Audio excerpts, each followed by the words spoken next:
We're going to my parents' house again this year. James makes the announcement, and I can't help but sigh. We agreed to alternate between our parents' homes, remember?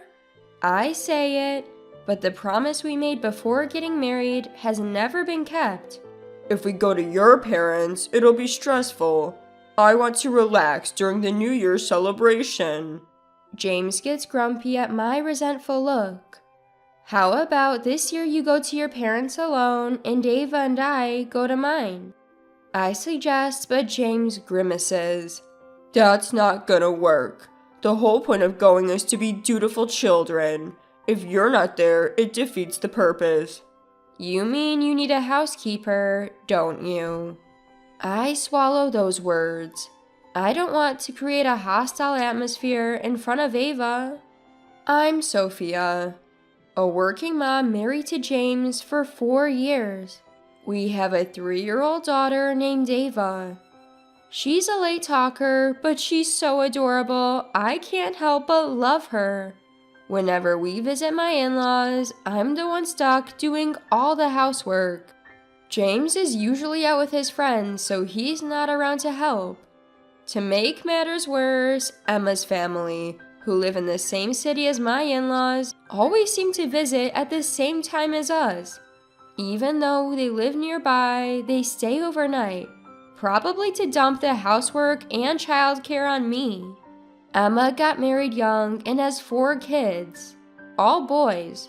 The older 2 are in elementary school, and the younger ones are in daycare and still a baby. Neither Emma nor Angela lifts a finger when I'm around, so I'm running around all day doing chores. Why do I have to sacrifice my time so everyone else can enjoy their New Year celebration? I've actually been thinking about divorcing James, and I've got everything ready. The tipping point was a summer vacation 2 years ago. James left in the afternoon and didn't come back until late at night. Worried, I muttered, I wonder what happened. A tipsy Emma let it slip. He probably fell asleep. He's at Sarah's place, so he's fine. Who's Sarah? Emma reluctantly confessed after I pressed her. According to her, Sarah is an old high school girlfriend, but they're just friends now. But to me, that doesn't sound like a just friends situation. At the time, our daughter was only 1, and the thought of becoming a single mom was daunting, so I hesitated to take the divorce step. But every time we visit my in-laws and James goes out with friends, I can't stand it anymore. I hired a private investigator and gathered evidence of his infidelity. I've consulted a lawyer with the evidence and explained the situation to my parents, planning to move closer to them after the divorce. I've been diligently preparing, looking for a new place to live, job opportunities, and childcare for Ava. This visit to my in-laws will probably be the last. That's what I was thinking as we arrived. On the day of returning home, due to work, we got there on the 31st. The highways were jammed, and as soon as we arrived, Angela said, "Could you make lunch right away?" Right now? I was still holding our travel bags, frozen in place. Just make something simple. We've been waiting. Angela said that and promptly returned to the living room. I was prepared for this, but it still makes me mad. I put our bags in a corner of the living room, flipped a switch on a device, and put on my apron. I should have turned it on sooner, I thought. I quickly prepared a variety of dishes, and just as I was about to sit down to eat, Emma took my plate away. I'm breastfeeding, so I need to eat a lot. I'll take Sophia's portion too. Before I knew it, all the food I'd prepared was gone. But that was my portion. When people are too shocked, words often fail them. I could barely muster a complaint. Then James, who had finished eating, said, "Sophia, it's fine to skip a meal once in a while." Siding with Emma. Emma quickly started eating my portion and said, "Exactly. Oh, the baby's crying. Can you hold him?"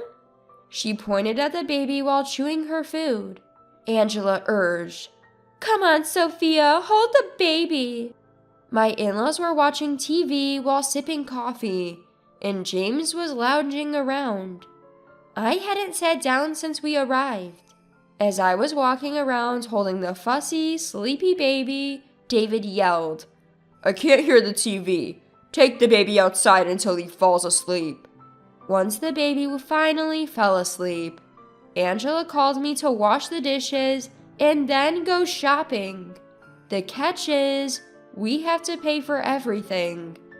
They even request high-end ingredients and pantry staples. No one cares that I haven't eaten, and with all these adults around, no one helps clean up. I've been treated more and more like a housekeeper each year, and I couldn't help but give a dry laugh. That's when Emma dropped a bombshell. "Great, we've eaten, so we're going to the countdown. Take care of the 4 kids, will ya?" As Emma was about to head out, I hurriedly stopped her. "Wait, you mean the New Year's countdown? You're leaving now?" It was just past 2 p.m. "Yeah, the venue is a bit far, and we don't want to lose a parking spot. Maddie's already waiting in the car. Plus, we don't want the kids to find out." No wonder Maddie, who had been fiddling with his phone, was gone. Emma and her husband want to go out without the kids. I have to go shopping. Please wait until I get back. "The moms are here, so it's fine." Just when I thought it might be okay, Angela said something outrageous. "Oh, David and I are invited to a neighbor's place. David already left and I'm leaving soon. So, Sophia, please do a thorough cleaning before we get back." Even my in-laws were leaving. Stunned, I didn't know what to say, but Emma suggested, "Why don't you take the kids shopping?" I was shocked and replied, "My car can't fit 5 kids. We don't even have enough car seats." "Just have the older ones hold the younger ones. That's what we always do." What? I realized their car is also a 5-seater. Could it be they don't use car seats? I was too scared to ask. "Or you could leave the baby since he's asleep. If you hurry, it'll be fine." I can't leave a baby alone. I have multiple stops to make. As I insisted, Angela became furious. "Come on, Sophia, stop complaining. Emma is usually tired from taking care of the kids. Let her relax for once." "Then Angela, please stay and watch the kids." "I can't. I've already made plans with the neighbors, and my knee hurts, so I can't take care of the kids." Even when I push back, Angela easily deflects. Then James steps in, wearing a coat as if he's going somewhere. "Hey, Emma asked you, Sophia, for a favor." "But it's impossible, James. Can you at least watch them while I go shopping?" "I'm going with them, so I can't." My mind went blank at James's words. What? Was it decided from the start that the 3 of you are going? What about Ava and me? And Emma's kids? As I fire off questions, James gets annoyed. "Stop nagging. Just do the housework, Sophia. That's what a daughter-in-law is supposed to do." I'm about to explode with anger. Maybe I've been too patient all this time. Just as I'm about to yell, Emma's kids Michael and Thomas come in. "Are the moms going somewhere? We want to go too." "It's not fair. Let's all go." They must have figured out their parents are going somewhere and started making a fuss. Good, keep it up, I muttered to myself. The kids are saying this too. Why don't we all go? As I say this with a smile, James and the others exchange glances. "But we're going to drink, and kids will be in the way." "Sometimes it's good to have adults only, right?" Emma and James try to calm the situation, but the kids aren't backing down. "No way! It's not fair for just the adults. If James is going, then it's fine." The kids are making so much noise that James slips up in frustration. No, it's supposed to be a double date. A date? I couldn't help but ask. Wait, you idiot! Emma hurriedly smacks James on the head, but it's too late. A double date? I'm James's wife, you know. Who is James's date? Is it that Sarah person? My voice drops and the room falls silent. Even the kids go quiet, perhaps shocked. So what? I can have female friends. Are you saying you won't allow me to have friends of the opposite sex now that we're married? James becomes defiant. Don't change the subject. Emma, you knew about this, didn't you? Angela, did you know? As I ask in a low voice, Angela and Emma exchange glances. Angela murmured, I found out. Because, Sophia, I heard from James that he can't come back here because he can't have a successor, and she's against living together with him. In that case, wouldn't it be better to remarry someone you know from the local area? She continues, So you're all condoning his affair? For the record, it's James who doesn't want to move back because it's more convenient in the city. Don't blame me. James only says what's convenient for him. Something inside me snaps. The kids quietly slip away, leaving Angela, Emma, James, and me. I was about to spill everything when Angela clasps her hands, signaling the end of the discussion. Let's stop this. It's New Year's. Let's enjoy it as planned. Angela says this and leaves with Emma. Sophia, let's just drop it, okay? I'm really looking forward to the countdown event and want to get going. Emma tries to leave as if nothing happened. I won't let her. Emma, either take the kids with you or cancel your plans. I absolutely can't and won't take care of them. I make myself clear. Angela bursts into anger. What are you saying? You and Emma are different. You're just a daughter-in-law, while Emma is blood family. Let her enjoy the New Year celebration. So the truth comes out. I suspected this was how they saw me, but hearing it directly is something else. So you're saying I'm an outsider? Of course, you're just a daughter-in-law. You're not family. Angela repeats herself when I ask for clarification. Then I'll go to my parents' house. If Angela is a stranger to me, then Emma is too. I can't take responsibility for someone else's kids. Angela is at a loss for words. Caught off guard, she can't say anything. Hey, Sophia, what are you saying to Mom? James yells, but it's so off the mark, it's infuriating. James, aren't you bothered by what Mom said? She called me an outsider. Well, you are a daughter-in-law.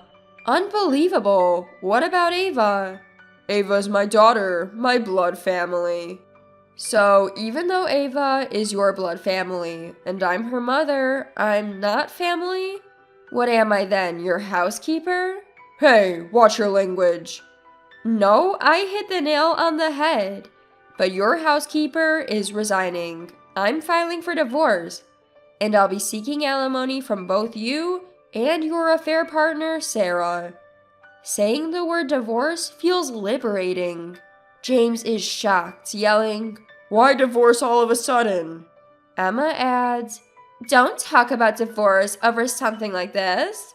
It's New Year's Eve. Stop joking. Angela doesn't seem to think I'm serious. Just then, Ava comes in and quietly says, Let's go, Mom. She tries to pull me outside.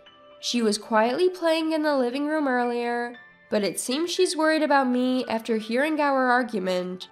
That settles it for me. I pick up Ava.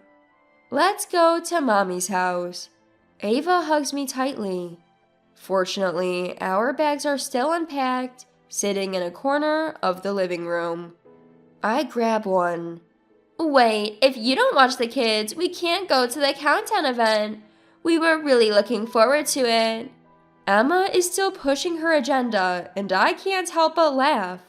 I'm a stranger, remember? I'm going back to my family now. But that's inconvenient for me. We've already booked expensive seats for the event thinking you'd watch the kids. It's too late to cancel now. If you're going to divorce, do it after the New Year celebration. Emma, are you saying the event is more important than my divorce? James looks dumbfounded, which I find oddly amusing. James, take the train back.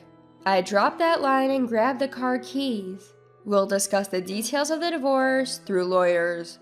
Oh, and by the way, I've recorded our entire conversation. I pull out a voice recorder from my pocket to show them. Family-wide cheating and emotional abuse? This will make excellent evidence. I say with a grin. What? What do you mean, recording? Emma, Angela, and James look stunned. Their faces blank. Before the New Year's countdown, the countdown to divorce was already ticking. I think I had the best smile ever. Leaving behind my in-laws, who had turned pale upon grasping the situation, Ava and I get into the car. I hear a chorus of apologies and curses behind me, but they quickly fade away. After driving for a while, I pull over at a convenience store and call my parents. They're shocked by the sudden news, but furious with my in-laws once they hear the story. Come right away, they say. What happened next? James and I got divorced. I had prepared well, so it was straightforward. I planned to get custody of Ava, and James quickly agreed. He probably planned to remarry his affair partner. However, she dumped him, saying she didn't want to be treated like a housekeeper in his home. She knew how I had been treated for years and, coupled with the alimony I claimed, probably wanted to cut ties. After that day, it seems the neighbors heard Angela, Emma, and James yelling, and started rumors that it was a terrible household for a daughter-in-law. James called me, begging to get back together, but I flatly refused. Serves him right. Angela, meanwhile, ended up with a slipped disc after Emma begged her to take care of the kids in my absence. David had to do household chores he's not good at, making the atmosphere at home tense. Emma and her husband got caught by the police for not having their children in car seats. It was right after the countdown event, and they were under the influence, making matters worse. The neighborhood is buzzing with stories about the family's mistreatment of me and Emma's run-in with the law, making life uncomfortable for my former in-laws. All their own doing. As for me, life after divorce is going smoothly, partly because I had prepared in advance. I was worried about the impact of the divorce on Ava, but we're enjoying calmer days than I expected. Ava is smiling and talking more than before. Everything is moving in a positive direction and I'm relieved. I want to protect Ava's smiles and spend each day doing just that.